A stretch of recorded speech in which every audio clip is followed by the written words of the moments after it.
주실 줄 믿습니다. 아멘. 우리가 사도행전 9장에 보면 이제 사도 바울이 다메섹으로 가다가 부활하신 그 예수님을 만나게 됩니다. 그리고 이방인의 사도로 부름을 받죠. 그리고 3일 동안 이제 앞을 보지 못하게 되었는데요.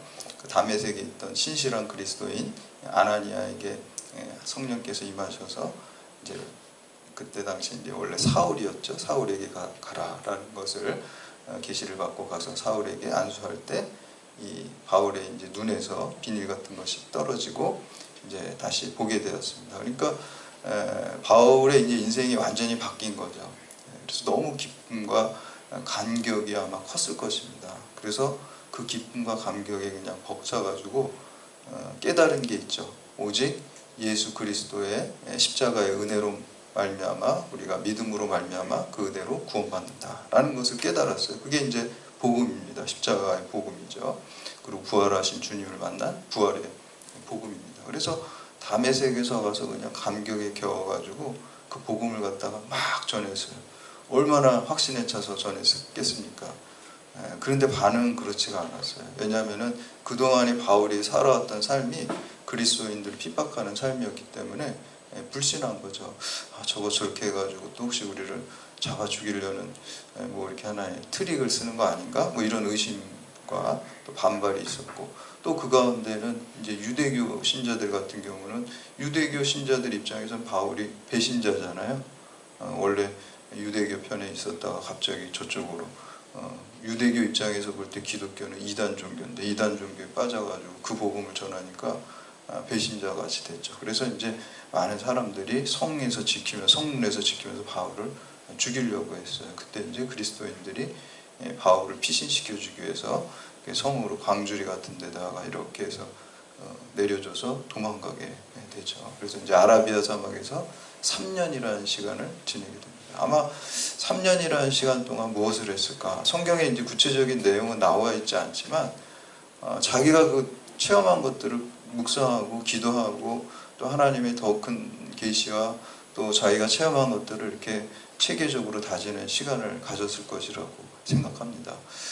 큰 체험을 했지만 바로 하나님께서 사용하신 게 아니라 그 체험을 갖다가 좀 정리하고 또 확신을 더 곤고히 하고 또 더 많은 하나님의 은혜와 계시를 충전시킨 다음에 이렇게 사용하시려고 하신 것 같아요. 그래서 우리가 목회자가 될 때도 우리가 부름받았을 때 바로 목사 안수 주지 않잖아요. 어떤 교육 과정을 거쳐야 되잖아요. 그게 이제 신학교에 가면 이제 MDB 과정이라는 게 그게 3년이에요. 그래서 제가 그냥 혼자 생각에 MDB 과정을 사도 바울이 아라비아 사막에서 3년 동안 한 거구나 이런 생각을 했어요. 그렇게 해서 이제 3년 동안 그렇게 그런 과정을 거친 다음에 다시 이제 예루살렘으로 오게 되죠. 왜냐하면 예루살렘 교회가 본교회고 거기에 뭐 베드로 또 요한, 야고보 같은 그 예수님의 제자들이 있으니까 거기에서 이제 그들과 교제하려고 가게 되죠. 근데 이제 3년 동안 그 과정을 거쳤음에도 불구하고 그 사람들이 또 역시 받아주지를 않았어요. 근데 그때 누가 중재를 하냐? 바나바가 이제 중재를 하게 됩니다. 바나바는 거기서 이미 신실한 그리스도인으로 인정을 받는 사람인데 그 사람이 이제 바울이 어떻게 해서 예수님을 만났는지 그리고 다메섹에서 어떻게 예수님을 증거했는지 이런 것들을 이제 변호해 주면서 다리가 된 거죠. 그 사도들과 그 그리스도인들과 이렇게 다리가 돼서 교제를 하게 되는데 그래서 이제 거기서 이제 바울은 또 이제 3년 동안 자기가 아라비아 사막에서 그런 과정을 거쳤으니까 또 복음을 전하기 시작했어요. 예루살렘에서 복음을 전하기 시작했는데 역시 3년 전과 동일하게 또 바울을 죽이려고 하는 사람들이 나타난 거죠. 헬라파 유대인들과 이제 논쟁적으로 아마 바울은 논쟁을 잘할 거예요. 그런 학문을 배웠고 또 아마 간증도 많이 있었겠죠. 나도 너희들처럼 율법을 내가 숭배했던 사람이다. 율법을 따랐던 사람인데 주님 만나고 나니까 그게 아니더라. 우리가 믿음으로 은혜로 구원받는 거다. 아마 이렇게 간증을 덧붙여가지고 논쟁하면서 했어요. 그때 이제 또 이제 헬라파 유대인들이 또 죽이려고 해서 거기서 이제 그리스도인들이 피신시켜서 어디로 피신시키냐면 고향에 좀 가 있어라 이렇게 얘기를 합니다. 그래서 다소에 가서 10년이라는 세월을 지나게 됩니다. 합치면 얼마죠? 아라비아 사막하고 다소하고 13년이에요. 그러니까 우리가 생각할 때 하나님을 예수 그리스도를 만나는 체험, 큰 체험을 했는데 바로 쓰임 받은 게 아니에요. 그리고 10년이라는 세월은 어땠을까? 제가 이제 상상을 해보면 다소라는 곳에서 이 바울은 정말 그 마을의 자랑이었어요. 요즘에는 그런 거 별로 없겠지만 옛날에는 왜 이렇게 지방에 무슨 뭐 좋은 대학 합격하거나 무슨 어려운 국가고시 합격하면 동네에 이제 플래카드 이렇게 붙이잖아요. 누구 어느 집 누가 아들 뭐 어디 뭐 합격 뭐 이런 거 막 붙이고 그러잖아요. 아마 바울이 그런 사람이었을 것 같아요. 그냥 플래카드 동네에 붙일 만한 사람이었어요. 근데 그렇게 예루살렘에서 잘 나가고 장래가 촉망받는 사람인데 이 신흥 이단 종교에 빠져가지고 거기서 죽을까봐 쫓겨나와서 낙향한 사람이에요. 백수 건달이에요. 건달은 아니겠죠. 하여튼 백수예요.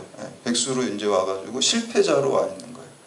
그래서 촉망받는 사람에서 실패자 같은 그 낙인이 찍힌 그 시선을 받으면서 10년이라는 세월을 지내게 됩니다. 아마 바울이 부활하신 예수님을 만난 그 신앙이 없었다면 우울증에 빠졌거나 아니면 자살을 했을 수도 있을 것 같아요. 그러나 바울은 그렇게 하지 않았어요. 그 과정 속에서도 하나님이 나를 이렇게 부르신 데는 분명히 목적이 있고 하나님의 때, 하나님의 방법으로 나를 부르실 것이라는 그 소망을 잃지 않았기 때문에 그 긴 시간을 보내게 됩니다. 그때 누가 찾아오냐면 10년이 지난 다음에 역시 바나바가 찾아옵니다. 바나바는 당시에 예루살렘 교회에서 이방인 지역에도 예수 믿는 사람들이 생겨나기 시작했다 그래서 안디옥 교회 담임 목사로 파송을 하게 되죠. 성경에 이제 안디옥이 두 군데가 나오는데 거기 이제 파송받은 수리아 안디옥입니다. 수리아 안디옥에 가서 담임 목회를 하고 있다가 바울을 여기 찾아와서 바울을 데리고 동역자로 이제 데리고 가게 됩니다. 그리고 거기서 둘이서 파송받고 그 안디옥 교회가 이제 최초로 그리스도인이라는 칭함을 받는 교회가 되죠. 그런 다음에 1차 전도여행을 했는데 그 중에 하나가 비시디아 안디옥이라는 곳입니다. 갈라디아 지역입니다. 오늘 우리가 함께 나누고 있는 갈라디아 지역을 바나바와 함께 사역을 하게 되는 것이죠. 그때 그 둘이 전한 복음이 역시 이신칭의 이신특위의 복음입니다. 오직 믿음으로 말미암아 하나님의 은혜로 구원받는다. 그 복음을 역시 이제 갈라디아 교회에 전했습니다. 그런데 갈라디아 교회에서 이 바울과 바나바가 떠난 다음에 거짓 교사들이 와가지고 예수 믿는 건 좋지만 그것만으로 구원받는 게 아니라 율법도 행해야 되고 할례도 행해야 된다는 이제 거짓 복음, 다른 복음을 전하기 시작했어요. 그래서 그러한 잘못된 것들을 바로잡기 위해서 바울이 쓴 편지가 바로 갈라디아서입니다. 그래서 이제 이렇게 갈라디아서를 쓰면서 유대의 이 초대교회 당시에 가장 그 성도들을 미혹시켰던 것들은 바로 율법과 복음의 관계였어요. 그 두 가지. 그래서 예루살렘 회의가 이제 교회 역사상 1차 회의가 공회의가 되는데 그 주제가 바로 율법과 이 복음의 문제를 어떻게 우리가 해야 되는지 결정해야 되겠다라는 것이 이제 첫 번째 주제였어요. 마찬가지로 초대교회 당시에 이 율법주의자들, 거짓 교사들이 굉장히 많이 있었다는 거예요. 더군다나 그 이신칭의 복음을 전한 바울을 공격하고 또 바울의 사도권의 정통성을 공격했습니다. 그래서 오늘 본문의 2장 1절에서 10절에 보면 바울이 굳이 세상에 어떤 권위와 인증을 받을 필요가 없다고 본인은 확신하지만 그래도 현실에 있어서는 예루살렘 교회, 모교회인 예루살렘 교회와 또 당시에 예수님의 제자들 베드로와 요한과 그리고 예수님의 친동생인 야고보가 당시에 예루살렘 교회 총회장 같은 역할을 하고 있었거든요. 그 사람들과 교류하면서 확증을 얻어가지고 오게 됩니다. 그것이 이제 오늘 본문 말씀입니다. 그래서 오늘 이 말씀을 통해서 서로 이 예수님의 제자들과 또 이 사도 바울과 바나바 이 일행이 선교의 대상은 다르지만 그들이 전한 복음, 이신칭의의 복음, 오직 예수 그리스도의 십자가로 말미암아 하나님의 은혜로 구원받는 이 복음은 동일한 것입니다. 오늘 이제 우리 교양학단이 이제 서울로 청사로 옮겨서 가게 되지만 아마 사역하는 곳은 다르겠지만 역시 그곳에서도 동일하게 하나님의 복음을 전하고 찬양을 올려드리시기를 축복합니다. 첫 번째, 우리는 구약 율법은 신약의 복음으로 완성되었습니다. 예수님께서는 마태복음 5장에서 내가 율법을 폐하러 온 것이 아니라 율법을 완전하게 하고 완성하게 하러 왔다라고 이렇게 말씀하고 있습니다. 율법은 마귀나 사탄이 준 게 아니에요. 그렇죠? 율법은 하나님이 주신 거예요. 하나님 모세에게, 하나님의 백성인 이스라엘에게 주신 거예요. 그 주신 목적이 있어요. 너희들 저 가나안 사람들처럼, 저 이집트 사람처럼 저렇게 막 살면 안 돼, 이렇게 살아야 돼 라고 주신 게 율법이에요. 그래서 죄를 깨닫게 하셨어요. 간음하지 말라, 뭐 거짓 증언하지 말라, 도둑질하지 말라, 뭐 살인하지 말라, 이런 계명들을 주셨단 말이에요. 그러니까 이 계명들을 받은 다음에 내가 죄를 이스라엘 백성이 깨닫게 되고 죄 짓지 않도록 노력을 합니다. 그래서 죄를 알게 하시기 위해서 율법을 주신 거고요.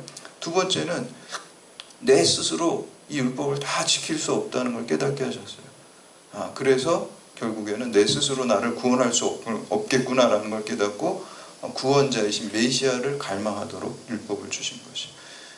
그 중세신학을 집대성한 토마스 아퀴나스의 그 신학대전에 보면 이 구약의 율법이 신약 성도들에게 어떤 의미가 있는가, 이런 거를 묵상하면서 이 구약의 율법을 세 가지로 분류해야 된다고 얘기를 해요. 첫 번째, 구약의 율법에 보면은 제사법이 있어요. 뭐 동물 제사 드리는 거 있죠. 양을 드리고 이렇게 그러한 제사법이, 번제, 뭐 소제, 이런 제사법들이 있어요. 그 다음에 두 번째는 실정법이 있어요.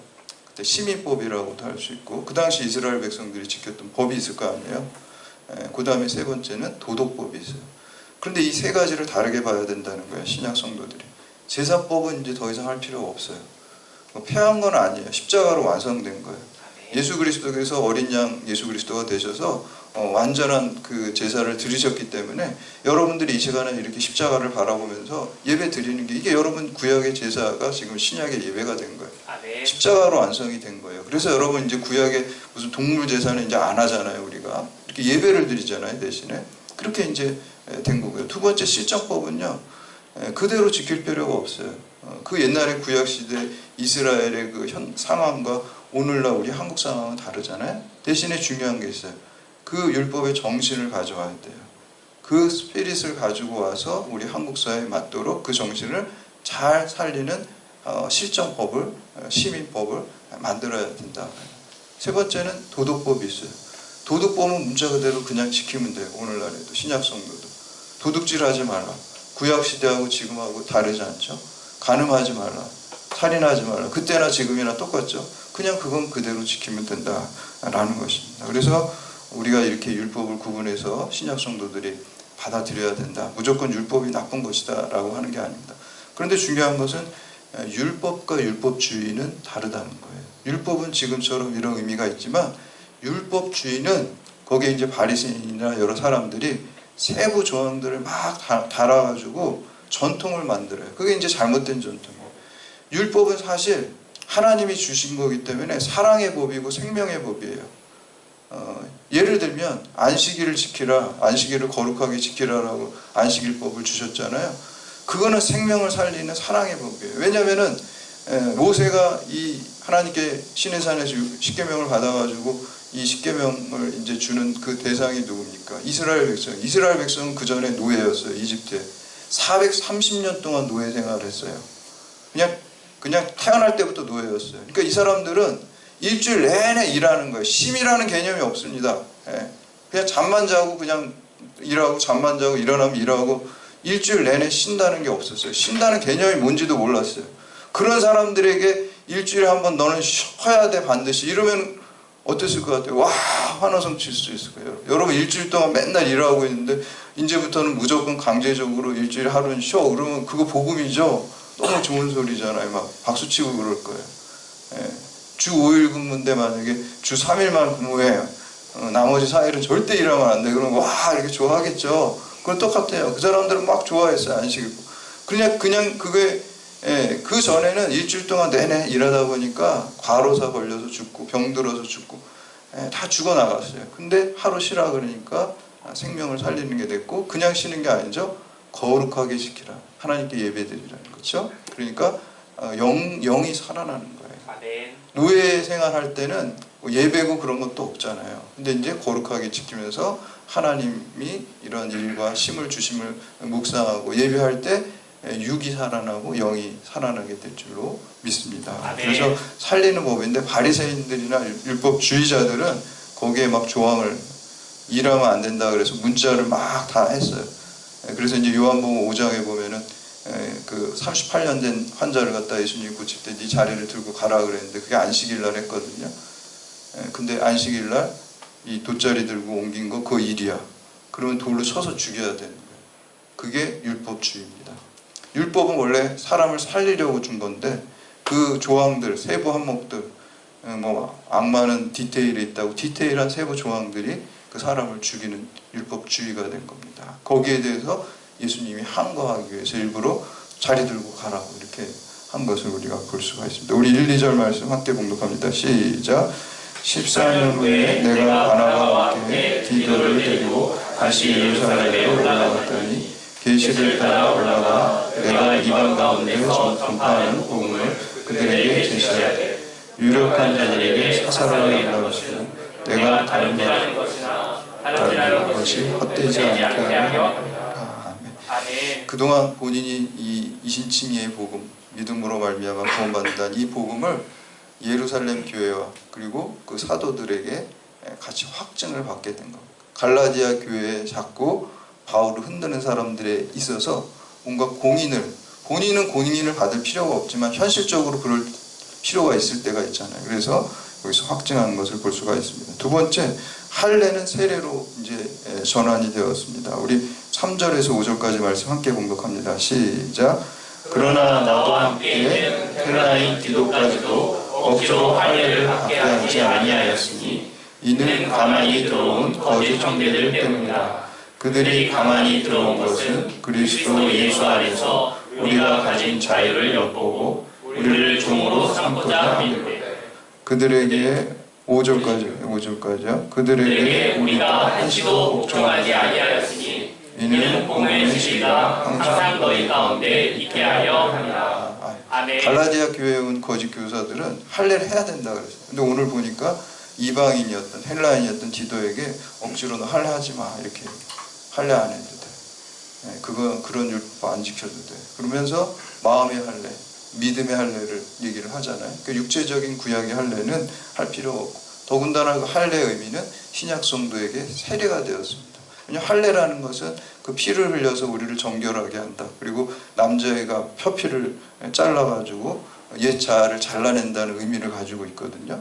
그래서 남자들이 소변 볼 때마다 맨날 그거를 생각하면서 하나님이 내가 언약 백성, 새로 태어난 백성이라는 것을 묵상하는 것처럼 세례도 똑같아요. 세례를 받음으로써 내 제약된 옛 자아가 죽고 예수 생명으로 다시 태어나는 거예요. 그래서 이제 우리는 그 할례를 율법적으로 받을 필요는 없지만 세례를 받으면서 하는 거예요. 그래서 갈라디아 교회에 왔던 그 거짓 교사들, 할례를 해야지 구원받는다라는 것들을 이제 바울이 부정합니다. 그래서 할례가 세례로 전환되었고요.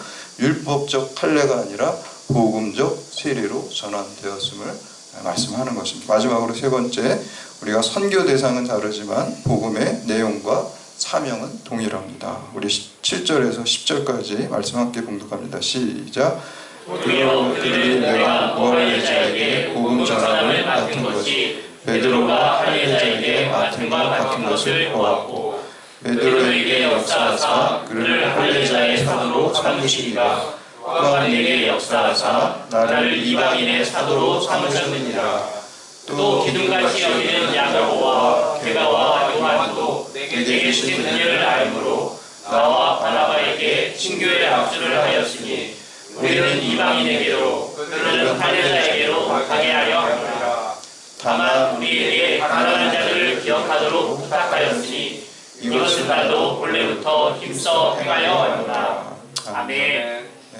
드디어 이제 바울이 갈라디아 교회에서 문제였던 바로 이신칭의의 복음, 할례 율법을 받아야 된다라고 하면서 거짓 교사들이 했던 것, 그리고 또 바울의 사도권의 정통성을 그들이 부정했던 것들을 예루살렘 교회와 또 예수님의 제자, 그리고 예수님의 친동생인 야고보에게 인증을 받는 것을 볼 수가 있습니다. 그래서 여기서 보면은 선교의 대상은 다릅니다. 우리가 부름받은 그 곳은 다르고, 여러분 달란트는 다를 수가 있거든요. 서로 존중해줘야 돼요. 그래서 베드로와 야고보와 요한은 할례자들, 유대인들에게로, 물론 이방인도 전교하지만 주로 선교 대상이, 그래서 할례자들의 사도로 그들이 부름받았다고 한다면, 바울은 이방인의 사도로, 바울과 바나바와 디도는 이방인들, 우할례자들을 상대로 이제 됐습니다. 부름을 받은 것이. 이렇게 선교의 대상은 다르지만요. 그렇지만 그 복음의 내용, 오직 십자가를 믿음으로 말미암아 구원받는다. 복음의 내용은 어디 가나 똑같습니다. 그리고 사명도 똑같아요. 영혼 구원하는 거잖아요. 믿지 않는 자들을 주님께 인도하는 사명이 똑같습니다. 그래서 특별히 우리 경찰대학 교우들, 이 경찰대학으로 하나님이 머무시는 기간 동안 사명과 복음의 내용은 똑같습니다. 십자가의 부활의 복음을 증거하고 믿지 않는 자들을 주님께 돌아오는 사명을 다하시기를 바랍니다.